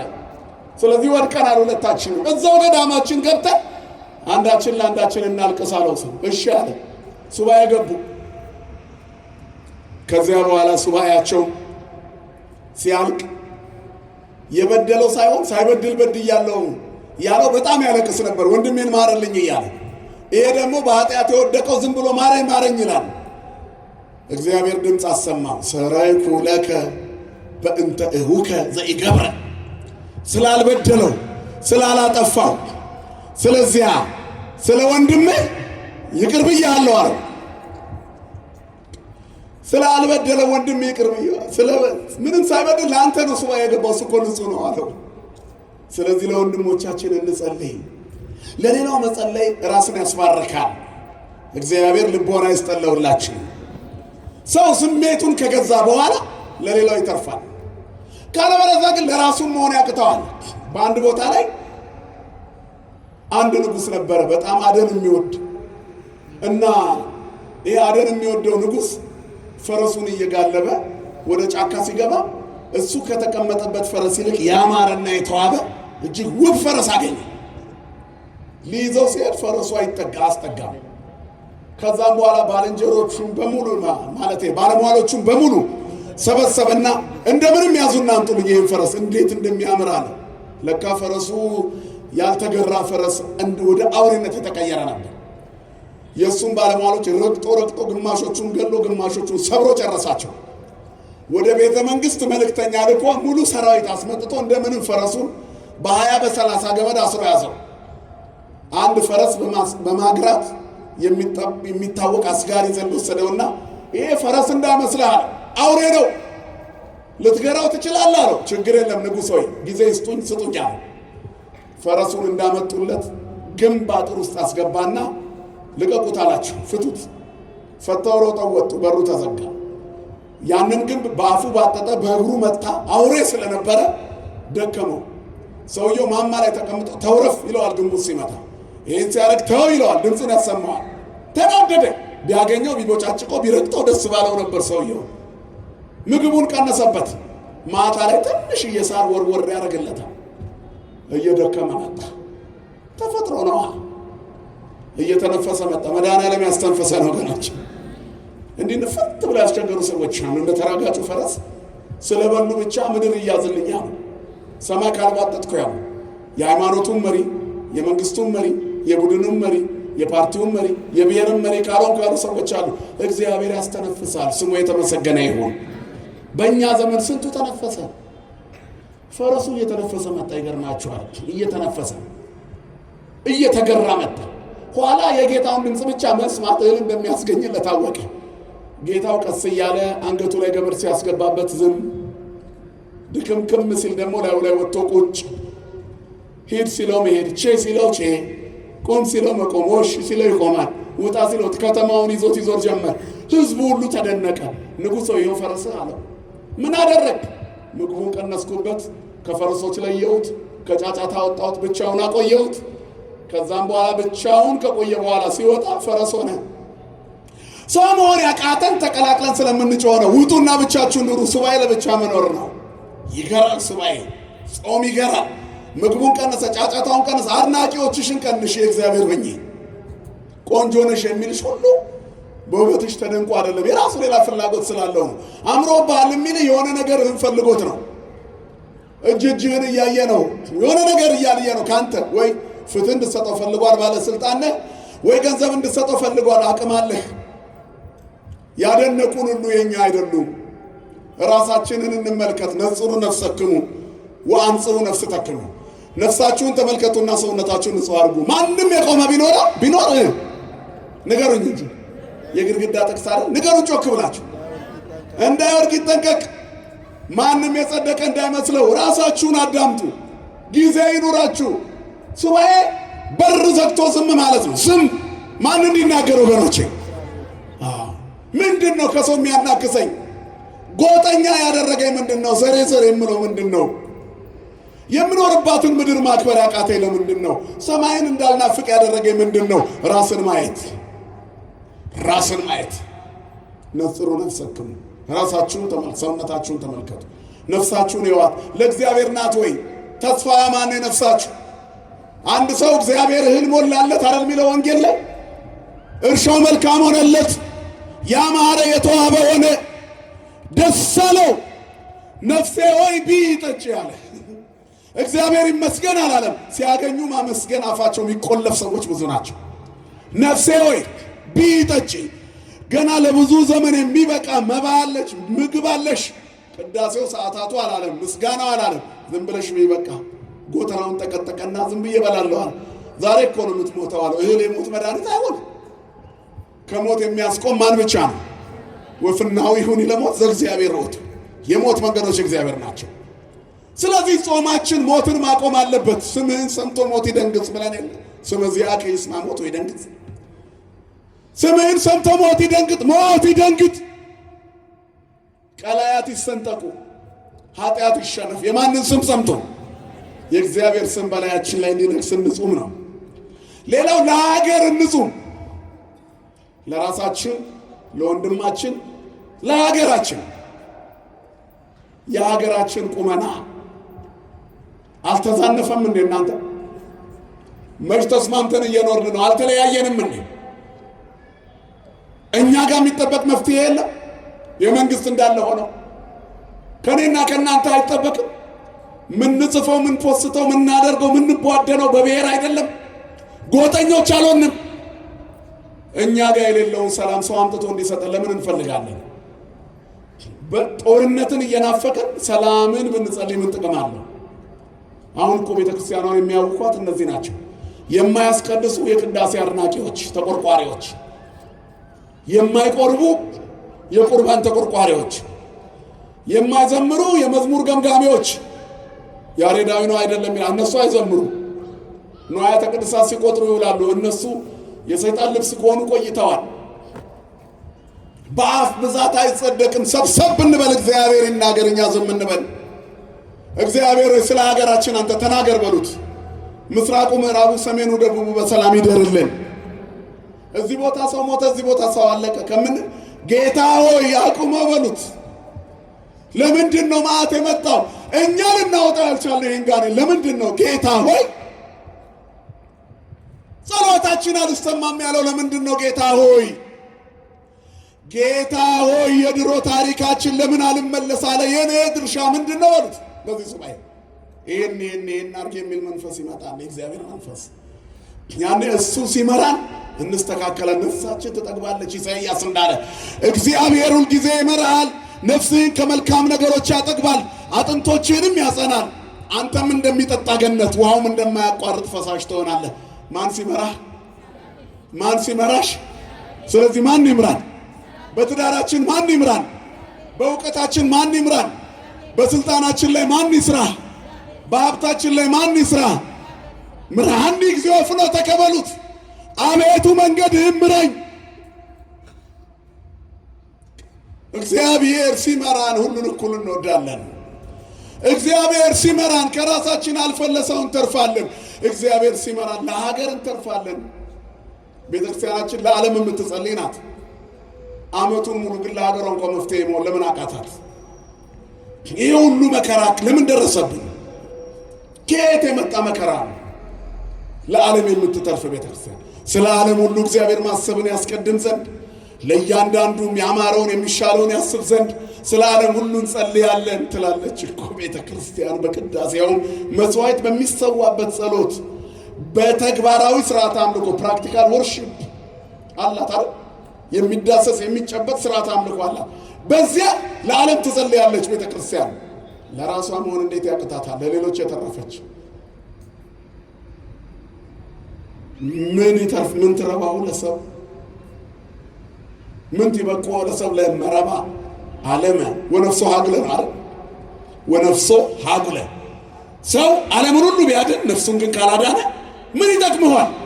ለዓለም የምትጸልይ ቤተክርስቲያን ሀገሯ መግቢያ መውጫውን ሰላም ማረጋጋታት በጸሎት። ቤተክርስቲያን የምለው ስለ ቄሶች ብቻ አይደለም። ምዕመናን እናንተም እኛም አለንበት። አንድነት የለንም እየተባላን ቤት በኩል እግዚአብሔር ይጎብኛል። ቢጎበኛን እንኳን በእኔ ትግል ነው የምንለው። እግዚአብሔር ሰምቶን ነው አንልም። የሥጋ ትግላችን 99% አሜን አሜን 1%። ኧረ ሙሉውን ስጡት ለእግዚአብሔር። ሁለመናችንም ማን ይቆጣጠር? እንደምን አመሻችሁ። በዛ እንደ ትምህርቱ ማን ይቆጣጠረን? እግዚአብሔር ይቆጣጠረን። ለሀገራችን ሰላም መድኃኔዓለም ያድለን ወገኖች። ስለዚህ የነፍስ ጾም ነው መጾም ያለብን ያልነው ይሄን ነው። ለስጋችን የውጭው ኑሮ ብቻ በቂ ነው። በብዙ ምኞት የታሰርን ከሆነ ስጋችንን ብቻ ነው የሚጾመው። ስጋ ለመጾም ደግሞ ለሼፕ ነው። አሁን ምን ሆኗል መሰላችሁ? በዓለም ላይ ምግብ አለመብላት ጤንነት እየሆነ መጥቷል። ግን ምግብ የተረፋቸው ሀገር ላይ ነው። እኛ ተመጣጣኝ ምግብ የሌለን ሰው ነን። ግን እዚህም ሀገር ላይ 24 ሰዓት ጾም ግን ለጽድቅ አይደለም። እኔ በ48 ሰዓት አንዴ ነው የምበላው የሚሉ ሰዎች ብቅ ብቅ ብለዋል። የበሉት በዝቶ እኮ ነው። ግድ የላችሁም፣ የበዛው ኃጢአታችን ነው። ይሄ ሁሉ ብዙ ዘመን ምድር ላይ ለመኖር ነው። ምን ቢንከባከቡት ይሄ ሥጋ መፍረሱ አይቀርም። ጾማችን የነፍስ ይሁን። ሀዳፍ የነፍስ ክርስቶስ ነፍሳችን እንዲያሻግራት ነፍስን እሴፎ ለእግዚአብሔር ብለን እንጹም። እስመ ረዳኢነ ወምስካኢነ ውእቱ ለዓለም። ነፍሳችን እግዚአብሔርን ተስፋ ታደርጋለች ብለን እንጹም። ረዳታችን ኃይላችን እርሱ ነው ብለን እንጹም። ክብደት ለመቀነስ ሳይሆን ኃጢአት ለማስወገድ እንጹም። ቦርጭ ለማጥፋት ሳይሆን ዘረኝነት ለማጥፋት እንጹም። ጎጠኝነት ለማጥፋት፣ ሐሜት ለማጥፋት፣ ዝሙት ለማጥፋት፣ መዳራትን ለማጥፋት፣ ቡድንተኝነትን ለማጥፋት፣ ስስትን ለማጥፋት፣ ምቀኝነትን ለማጥፋት እንጹም። እነዚህ ቁስሎች ከኛ ካልተወገዱ ምን ዋጋ አለው? ከኃጢአት እስራት መፈታት አለብን። ነገር ግን ለሌሎች ከሰበኩ በኋላ ራሴን የተጣልኩ እንዳልሆን ሥጋዬን እየጎሰምኩ አስገዛዋለሁ እንዳለ እንደ ሐዋርያው ቅዱስ ጳውሎስ አንደኛ ቆሮንቶስ ምዕራፍ 9 ቁጥር 27 የተጣልኩ እንዳልሆን ለሌሎች ስጸልይ ቆይቼ ለራሴ ሳልሆን እንዳልቀር ለነፍሴ መጸለይ ነኝ። እግዚአብሔር ታሪካችንን ይቀይረልን። ወደ መልካም ጎዳና ለመሄድ የሚያበቁ ፍሬዎች ያሉት ጾም መሆን አለበት። የሱባኤያችን በንስሐ በጸጸት በሐዘንና በትህትና መታጀብ አለበት ጾማችን። እግዚአብሔር ተጸጽታ ንስሐ ከገባች ነፍስ በሚወጣው ጸሎት ደስ ይለዋል። ቡድንተኝነትን ባስወገደች ነፍስ፣ አበስኩ ገበርኩ ባለች ነፍስ፣ ጫጫታው ሲረብሻት ነበር ተረጋግታ ራሷን ባየች ነፍስ በዚያ ደስ ይለዋል። እግዚአብሔር ይህንን ልቦና ለሁላችንም ይስጠን። ዓለማዊ ደስታን ለማቆም እንጹም።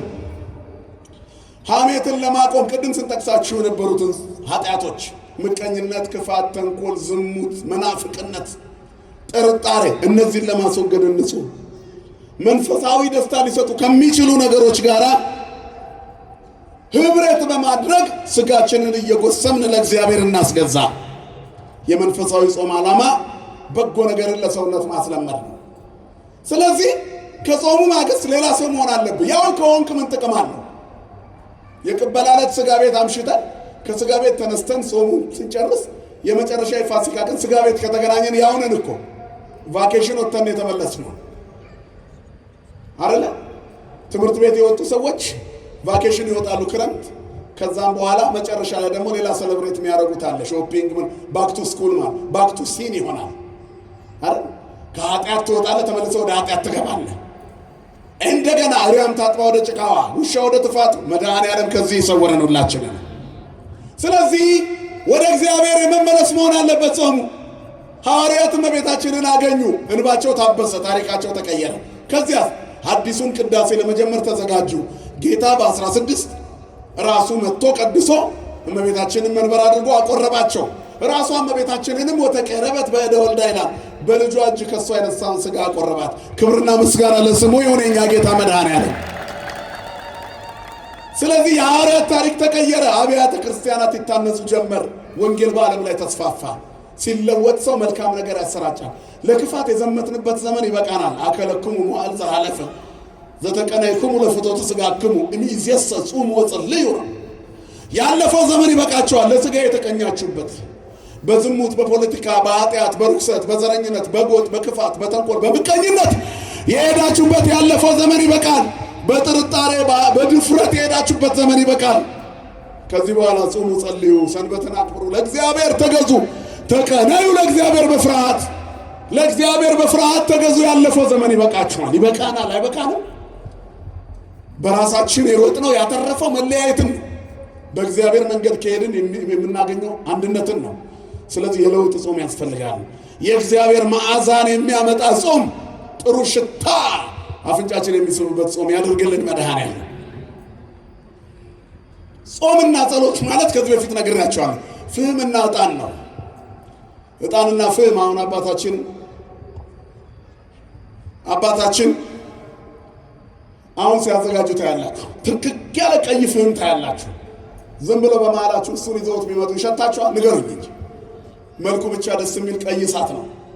ያውም አመድ ሆኖ ቦኖ እስከሚያልቅ በቃ አጭር ጊዜ።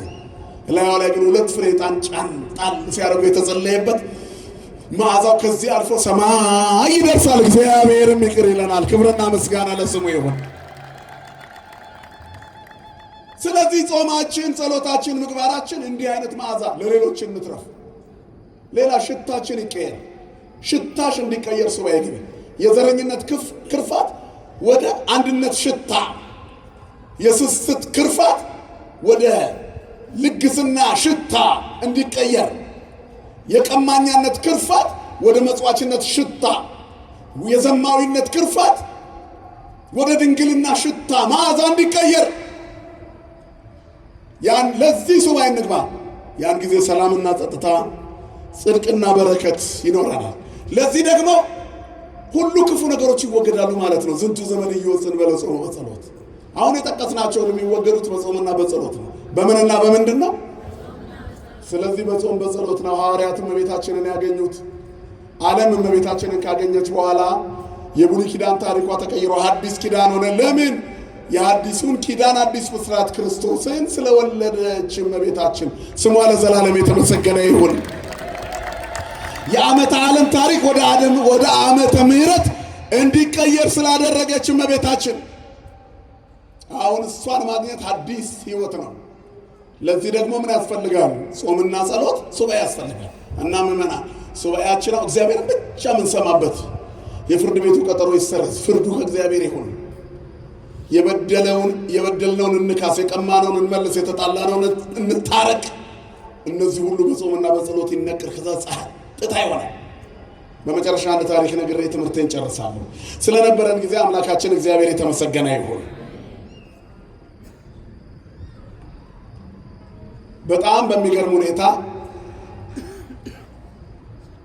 አንድ ንጉሥ ውድ የሆነ አልማዝ ቀለበት እጁ ላይ ነበር። ወደ ወንዝ ወርዶ ፈረሱን ይዞ ከባለሟሎቹ ጋር ሆኖ የጠራው ውሃ ላይ ብድግ እያደረገ እየጠጣ በዛም ደስ ብሎት እጁ ሲያብስ ሹልክ ብሎ የአልማዝ ቀለበት ውሃ ውስጥ ገባበት። ጮኸ። ወይኔ ቀለበት የገባ ብሎ መጮህ ሲጀምር የባለጸጋው የንጉሡ ባለሟሎች እየዘለሉ ውሃ ውስጥ ገቡ። እወደድ ባዮች ወርቁን ፍለጋ፣ አልማዙን ፍለጋ፣ ያንን ልዩ ፈርጥ ፍለጋ። ከዚያ በኋላ ሁሉም ሄደው መሬቱን ሲቧጥጡ ውሃው ድፍርስ አለ። አንድ ባህታዊ ራቅ ብሎ ያይ ነበር። ንጉሡን ያንን ትልቅ ባለጸጋ ሰው አስጠራ። ናስቲ ወዳጄ፣ ከዛ እኛ ትልቅ አባት እየጠሩ ነው አሉት። እያዘነ ሄደ። መፍትሄ ይኖራቸዋል ብሎ እዛ ውሃ ውስጥ የሚዳክሩትን ባለሟሎችን ውጡና እስቲ ለባህሩ ጸጥታ ስጡት፣ የዝምታ ጊዜ ስጡት እስቲ ብለው ነገሩት። ውጡ ውጡ ውጡ አባ ውጡ ብለዋል አለ። ወጡ። ለተወሰነ ሰዓት ያህል ጸጥ አለ። እሳቸውም ትምህርት እያስተማራቸው ቆዩ። እስኪ ሄድና አሁን ወደ ውሃው ተመልከት አሉት። ንጉሡ ሄዶ ሲመለከት ያ የደፈረሰው ጭቃ ጸጥ ብሎ ውሃው እንደነበረ ጥርት ብሎ የአልማዝ ፈርጡ ቁልጭ ብሎ ከላይ ይታያል። እጅህን ስንድና አውጣው አሉት። ለሁሉ መዳከር አያስፈልግም። ይሄ በምን ተረድተዋል? መንፈሳዊ ሕይወት ጸጥታ ይፈልጋል። ዓለምም እንደዚህ ናት። ሱባኤ ደግሞ እርጋታ ነው። ጫጫታውን እንዳናይ አድርጎናል። አደፍርሶታል ሕይወታችን። ያልደፈረሰ ማን አለ? አሁን ክፋት ያላደፈረሰው ማን አለ? ቲክቶከሩ በዝና ደፍርሷል፣ በገቢ ደፍርሷል። ስለዚህ ባህሉን ረስቷል፣ ቁመናውን ረስቷል። እርቃኑን ቻሌንጅ ነው ምናምን የሆነ ብቻ ነገር አለ አይደል? ሳንቲም ሲለቃቅም ይሆናል እርቃኗን ገልጣ ውብ የሆነች እህታችን ባለማይተሯ ጭቃ ላይ ሊጥ ሲጠጣ ይውላል ቀርቦ ሳንቲም ለማግኘት። በጣም ያሳዝናል። ወንድማችን ክብሩን ሸጦ ሊበላ የሚበሰብስ የሚፈርስ ስጋ ክብሩን አሳጣው። ኢዮብ ለባዕድ ክብሬ የሚለው ወንጌል እያነበበ መጽሐፍ እያነበበ ያደገ መጽሐፍ ቅዱስ ክብሬ ለሌላ አልሰጥም ይላል። እንዲህ የወደቀ ሆኗል። አንድ ጀሪካን ዘይት ምስኪን ለሆነች እናቱ ለመስጠት ኦንላይን ካልሆነ አይሰጣትም። ምስኪኗን እናት ለመርዳት ጭብጨባ ይፈልጋል። እረ ከዛ አልፈናል እኮ ቤተክርስቲያን ላይ ያልተለጠፈ መሽገር የለም። ሀብታም እንድትሆኑ ከዳዊት ይሄን እንድገሙ ይላል። ምንም የሌለው ጉልጭ ያለ ድሃ እኮ ነው። እሱ ጸልዮ አላገኘም ገንዘብ። ከዛም በኋላ ሼር ሰብስክራይብ ምናምን አድርጉልን ይላል። የፈለገው ይሄን የሕክምና ባለሙያ ነኝ ያለ ሰው እንኳን ሳይቀር እንዲህ ላለ በሽታ መድኃኒቱ 5 ነጥቦች አሉ። በተለይ 5ኛው በጣም አስፈላጊ ስለሆነ ተከታተሉት ይላል። እስከ 5 ይሄን ማለቱ ነው። ቪው ለማብዛት ነው፣ ሌላ የለም። ስጡኝ የማይል ሰው በዝቷል። ብቅ ይላል። እስቲ ዝም ብላችሁ የጸሎት አስተማሪዎች ብዛታቸው አሁን የፍልሰታ በቃ መካሩ ብዛት በዛ ጸሎት በነገራችን ላይ ተራራን ሜዳ ያደርጋል። አባቶች ጸልየው ይሄን አድርገዋል ብሎ የሚያስተምሩ ሰዎችን አልተችም። ነገር ግን እንደው ገንዘብ እንዲመጣላችሁ ይሄንን ጸልዩ የሚለው ጥንቆላ ነው። ጥረግረ በወዝ ብላ በምትል ቤተክርስቲያን ውስጥ በዚህ ጸሎት ገንዘብ ተሰልባለህ የሚል ካለ ጥንቆላ ነው። ያ ሰው ገንዘብ የለውም። ይሄንን የሚላችሁ ሰው ፍቅር እንድታገኙ ይሄንን ጸልዩ ይላል። ይሄንን የሚነግርህ ሰውዬ የሰው መውደድ የለውም። በራስ ላይ ያልተሞከረ ነገር እናንተ አይጥናችሁ እንደመሞከረ መዝሙረ ዳዊት ይጸለያል። በጭንቀት ጊዜም ይጸለያል፣ በሐዘን ጊዜም ይጸለያል። በደስታ ጊዜ የሚቀርብ ምስጋና ለዳዊትም ደስ ባለው ጊዜ በገናውን አነሳ ይላል። አንቺም ደስ ሲልሽ በገናሽን አንሺ ዘምሪለት። ዳዊት እንደዘመረው ባዘነ ጊዜ ዳዊት ጸለየ ያለ፣ ባዘንሽ ጊዜ ጸልይ። አባቶች ከፋፍሎ አስቀምጦታል። ውዳሴ ማርያም፣ ጸሎተ ማርያም አይደለም። ሌላው ድፍርስ ነው። ድፍርስ ሕይወት ጥንቆላውን ከሃይማኖት ጋር የቀላቀሉ ሁሉም መፍትሄ ስለሚፈልግ የማይነገረን ነገር አለ እንዴ? ጥቁር አዝሙድ ጠጣ፣ ነጭ አዝሙድ እስካሁን በረኪና ጠጡ የሚል ነው ያየሁት። ጠጡ ማይባል ነገር የለም። ሰው ምድር ላይ ለመኖር የማይሞክረው ነገር የለም። እየበጠበጡ መጠጣት ነው። እየበጠበጡ መጠጣት ነው። አንጀቱ ያልቆሰለ ማን አለ? መፍትሄ ከእግዚአብሔር ነው። ሌላው ድፍርስ ነው። እስኪ ጸጥ በሉ። ጫጫታውን ተዉት። ለጊዜው ቲክቶኩም ፌስቡኩም ይቅር ካለ መንፈሳዊ ነገር ብቻ የምናይበት ይሁን። በዚህ ሱባኤ እንደው አለቅ ያለ ልምድ ካለ ጎበዝ ከሆን ቆልፈን ልባችንን ለእግዚአብሔር እንስጥ። የምናስተምር መምህራን ብቻ ትምህርትን ለማስተላለፍ እንጠቀምበት። በተረፈ ያንንም ይህንንም ስንቃረሙ ለእግዚአብሔር ቤት ስንቆም ቅዳሴውን ሊያስረፍድብናል። ጸጥታ የአልማዙን ፈርጥ ውሃውን ጥርት አድርጎ እንዳሳየ ሁሉ የደፈረሰ በዘረኝነት፣ በዝሙት፣ በክፋት፣ በተንኮል የደፈረሰ ሕይወታችንን ቁልጭ አድርጎ ያወጣዋል። መድኃኔዓለም ቁልጭ ያለ ሕይወት ይስጠን። ሱባኤያችን የበረከት ያደርግልን። አጋንንትን የምንላቀቅበት፣ ዘረኝነት የምንተውበት፣ ሁሉን በፍቅር የምንወድበት፣ ሐሜትና ተንኮል፣ ጦርነት ከሀገራችን የሚነቀልበት ጾም ያደርግልን። ለሐዋርያት የተገለጠች እመቤት ለእኛም ትገለጥልን። የቆየ ነው። ስብሐት ለእግዚአብሔር።